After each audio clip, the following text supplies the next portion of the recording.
को पुत्र की प्राप्ति नहीं होगी। क्यों भटकते हो? आहा, कहा आत्मदेव कहते हैं कि देखो ना, किसी के पास अगर अपनी व्यथा बोल दो तो वेदांत को सुनाने लग जाते हैं। आहा, वो कहते हैं मुझे वेदांत की जरूरत नहीं, मुझे पुत्र की प्राप्ति के लिए वरदान दो।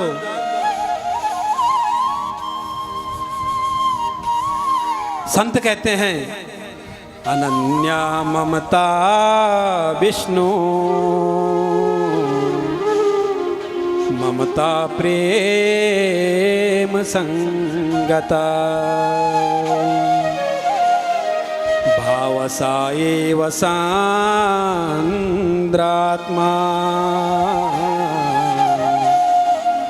बुद्धे प्रेमा निगद्यते। आहा, गौर से सुनो, ध्यान से सुनो, ये बहुत गहरी बातें हैं, इसीलिए इसको महात्म्य में कहा गया। महात्म्य को ध्यान पूर्वक सुनना चाहिए। अन्यन्या ममता विष्णु ममता प्रेम संगता।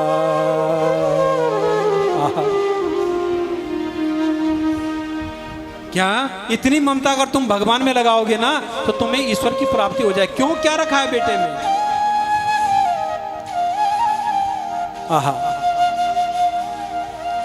मेरे बंधुवर हिमांशु बड़ी सुंदर तान छेड़ते हैं, मुझे बहुत आनंद आता है यहाँ, बहुत आनंद।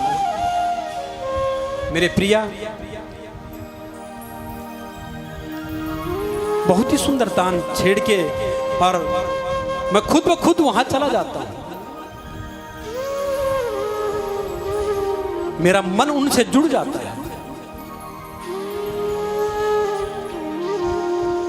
ऐसे ही मन अगर सबका जुड़ जाए भगवान के प्रति, आनंद की प्राप्ति हो जाती है।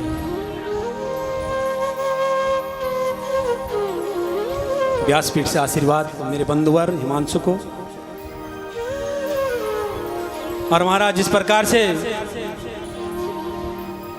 जब कहा कि तुम भक्ति लगाओगे तो तब तुम्हें भगवान की प्राप्ति हो जाएगी, लेकिन नहीं मानते, कहते हैं तो ठीक है। एक फल पकड़ा और फल दे दिया किसको? आत्मदेव को। और आत्मदेव जब घर पे आए, और घर पे आने के बाद उन्होंने उस फल को अपनी पत्नी को दिया। किसको? धुंधली देवी को कह दिया। संत जी ने समझा दिया था, जब ये फल खाएगी तो गर्भवती हो जाएगी, गर्भ में बच्चा आ जाएगा। लेकिन ध्यान रखना होगा, न ज़्यादा खाना होगा, न ज़्यादा चलना होगा, अच्छी बातें सुननी होगी। तभी तो कहते हैं जब गर्भावस्था में अगर स्त्री के गर्भ में बच्चा है, अच्छी बातें को सुनना चाहिए, ज्ञान अर्जित करना चाहिए। अच्छी बातों को सुनोगे ना तो बच्चा उस संस्कार से पलता है अंदर। और आप नोट कर लो, एक छोटी सी बात बताना चाहूँ आपका, अन्यथा नहीं लिया। मेरी मात्र शक्ति जो भी है, आजकल देखा होगा ना आपने, छोटे बच्चे जन्म होता है ना जब शिशु का, 1 साल 2 साल, और उसमें मोबाइल दे दो। आजकल जो यंत्र चलना चाहिए ना, वो तुरंत पकड़ लेता उसको। कौन समझाता उसको? क्योंकि जब माँ गर्भवती है तो माँ बैठ के क्या चला रही है?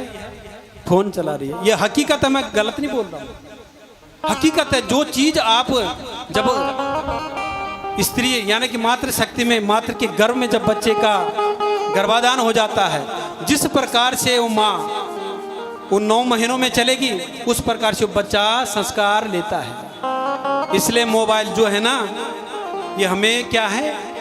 बिगाड़ने के साधन है, सुधारने के भी है, लेकिन उसमें जो कुछ चीजें सीखने लायक है उसको सीखो, और बाकी उसको दूर कर दो। सुविधा लो, वहां से दुविधा मत लो, क्योंकि सुविधा दुविधा पैदा करती है। तो शर्त बता दी कि इसी तरीके से रहना होगा तो सुपुत्र होगा। अब जो धुंधली देवी है, क्या वो मानती है ऐसा? उसने अपनी सखियों को बुला के और बखेड़ा कर दिया कि मेरे पति एक ये फल ला रखे, कहा कि इसको खाओगी तो आपका बच्चा होगा। लेकिन हे सखियों, अगर मैं ये फल खा लूंगी तो मेरे पेट में गर्भ हो जाएगा, बच्चा आ जाएगा, तो मेरा खाना कम हो जाएगा। मैं आपके घरों में कैसे आऊंगी? इतनी वार्ता करती हूं, आपके साथ कैसे करूंगी? इसलिए ये फल मैं नहीं खाऊंगी। अब उसकी एक दूर की बहन, उसने कहा देखो बहन,